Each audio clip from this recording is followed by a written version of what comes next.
Hey, I'm Oriana. Let me tell you a story. My husband Jeff died on a crisp Sunday afternoon in April. We had just welcomed our third baby into the world 11 days earlier, and we were meeting with some family to introduce the baby and have some dinner. Jeff went for a spin around the block in someone else's car and never came back. When he'd been gone for 20 or 25 minutes, I thought it was really weird because he knew that we were having dinner, so I started calling and there was no answer, which was weird because I knew he was the passenger and he wasn't driving. So after a few phone calls and no answer, I decided to find my friends where we follow each other on GPS. And it showed his location was at the hospital. At first I thought that's such a weird place to, go for a spin in a car. And then I started thinking the worst, obviously. And, everybody was like, oh, don't be ridiculous. They'll be right back. I'm sure he's fine. So I felt like I was being a little paranoid. So I hid in the washroom and I called the hospital.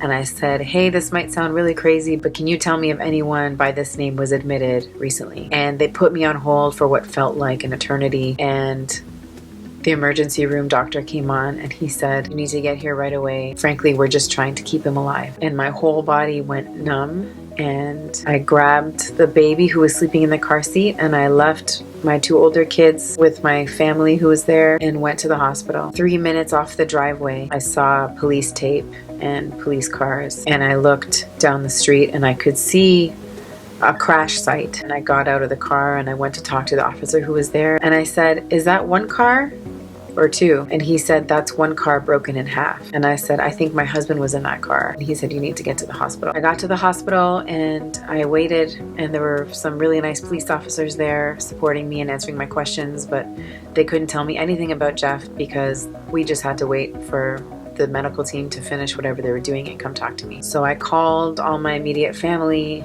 and Jeff's family and we waited. I have no idea how long we were there. The surgeon came in and he sat down and he said Jeff was more or less unresponsive at the scene of the crash, that they were able to resuscitate him just barely, and that his blood pressure was so low they couldn't operate, they couldn't give him blood, they couldn't do anything. He looked at me and he said, there's nothing else we can do. And I looked at him and I said, so that's it?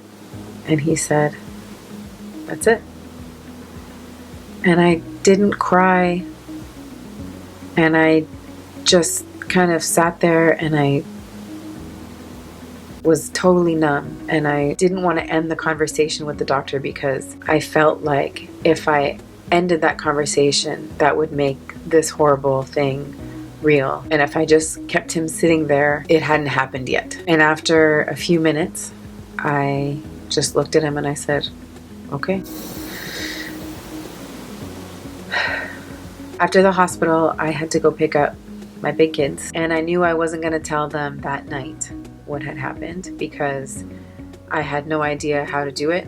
And I really wanted to do some research and talk to some people before I embarked on telling them something that could ruin their lives for all I knew. So I picked them up and I wasn't driving. You're not allowed to drive after a trauma like that. I was with some family and we drove the kids home, and as we were walking from the car, my son, who was 4 at the time, he just casually looked up at me and he was like, is Daddy home? And somehow I managed to keep it together, and I didn't want to lie, but I knew that wasn't the time to tell him the truth. So I just said, no, Daddy's not home right now. Jeff died on a Sunday, and I didn't tell my kids until Wednesday. I'll get into that in another episode, but that's how long it took me to do the research I wanted to do, ask the questions I wanted to ask, and just feel like I had the wits to do it. The Monday after he died was the blackest of black. It was like I was wearing a velvet bag over my head and every room was filled with fog. And the thing about losing a spouse is that you can't really just sit in your grief because there is so much administration to be done. There are phone calls to make, employers to notify, life insurance, paperwork. I was so overwhelmed with the prospect of my to-do list. I didn't even know what needed to be done. I didn't have a checklist. I had amazing friends and family who came to be with me and sat with me and made lists. We brainstormed together to think of all the things that needed to be done. We Googled, checklists of what to do when your spouse dies. I had to call his employer and my employer. I had to call his friends, which was maybe the worst of all the phone calls I had to make, telling his childhood friends, telling my friends, extended family. The first question a lot of people ask me is how I managed to care for my kids when I was grieving. You know, I didn't have any appetite. When you're in shock like that, your body's producing all kinds of hormones that completely negate your hunger. So I wasn't hungry, but because I was breastfeeding an 11-day-old baby, I ate. It was always just a few bites, but I ate something. I didn't feel like drinking water, but because I was breastfeeding, I drank water. And I didn't want to get out of bed, but because I had a baby who needed me to pick her up, I got out of bed. So really, it's the baby. As much as it's the baby that makes the story so tragic because she was so new, it's the baby that kept me going because she literally needed me to survive. At the end of that first dark day, I tucked my big kids into bed who still didn't know their father was gone. And I came back out into the living room and I just collapsed. And I just wept and wept. And I said, that was one day. And it just felt like one day down, 1 million to go. And I just didn't actually think I could do it. And I realized that the way to do it is not to focus on the infinite number of days that seem to lie ahead of you, but to be completely present in every moment. And if I can get through this moment right now, I'm okay. And then I get through the next moment and the next moment. And I just never thought too far ahead because that was too scary and too overwhelming and too depressing. But if I focused on what I was doing in that moment, I was fine. So that's what I did, and that's what I've done every moment since. The shock and the fog lasted quite a while, but it did lift slowly over time.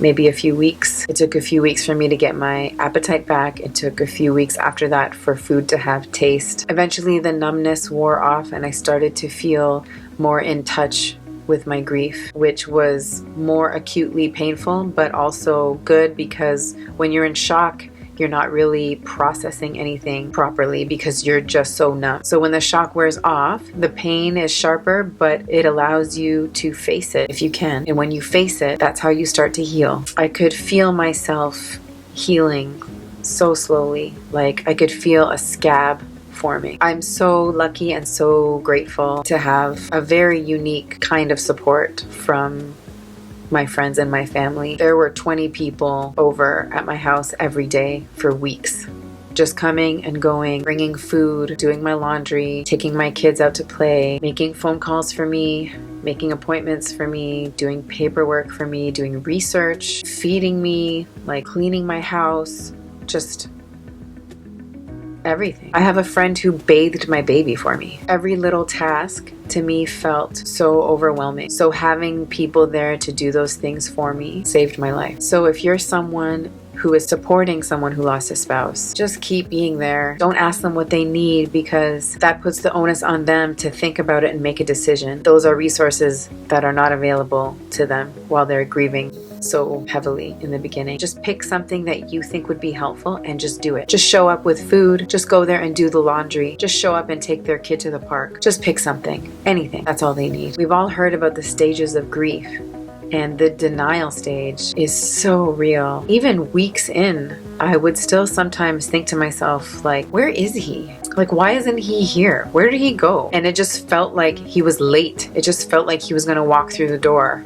And I would just be like, where the fuck have you been, man? We're looking for you. It just felt like he was on vacation, like he was lost. It was a big mistake. There was a confusion at the hospital and they ID'd him wrong. The denial does wear off very slowly and acceptance starts to sink in. And that was another stage in my healing when I could finally stop questioning if his death had really happened. After those first really dark and foggy days, I finally woke up and felt like I was alive. Not like I was myself and not like I was okay, but alive. The numbness was gone and I could feel that I was alive. I could feel that I loved my children and that I needed to push through for them. And that gave me the clarity to get to work healing myself. And that's my story. This video was brought to you by Grief to Growth by Oriana.